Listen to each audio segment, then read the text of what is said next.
14 दिसंबर 2021। सुबह की बात है। मैं ट्रेन में थी। एक म्यूजिक वीडियो के शूट के लिए दिल्ली गई थी और अपने घर जयपुर लौट रही थी। मैं जब दिल्ली से निकली तो बहुत थकी हुई थी और सोचा था कि ट्रेन में आराम से सोऊंगी। लेकिन क्या होता है ना, कभी कभी ट्रेन का डब्बा या उसमें बैठे लोग अनइंटेंशनली आपका साथ नहीं दे पाते। या तो कोई बच्चा रो रहा होता है या एक बड़ी फैमिली साथ में सफर पे है तो उनकी बातें नहीं रुकती। और वही हुआ, मैं नहीं सो पाई। सुबह के 6:30 बजे बहुत शोर था। एक्चुअली मैं चेयर कार में थी तो मेरी सीट के जस्ट पीछे वाले अंकल ही बहुत बातें कर रहे थे।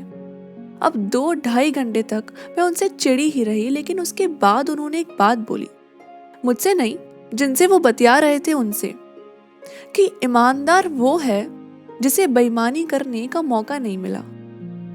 ये सेंटेंस मुझे बहुत हिट किया। क्या ये बात सही थी?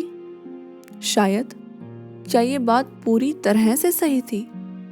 शायद नहीं। आपने ये तो सुना ही होगा कि एक मछली पूरे तालाब को गंदा करती है। तो बेसिकली जो सच में ईमानदार है उस पे भी बेईमानी का ठप्पा लगाया जा सकता है। और ये चीज प्रैक्टिस में है।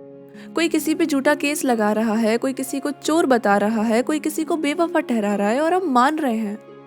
क्योंकि अगर ना माने और वो झूठ निकल जाए तो हम गलत साबित हो जाएंगे।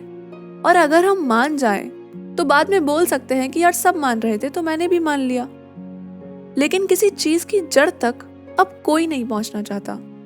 जो सामने दिख रहा है हमारे लिए उसे एक्सेप्ट करना बहुत आसान हो चुका है।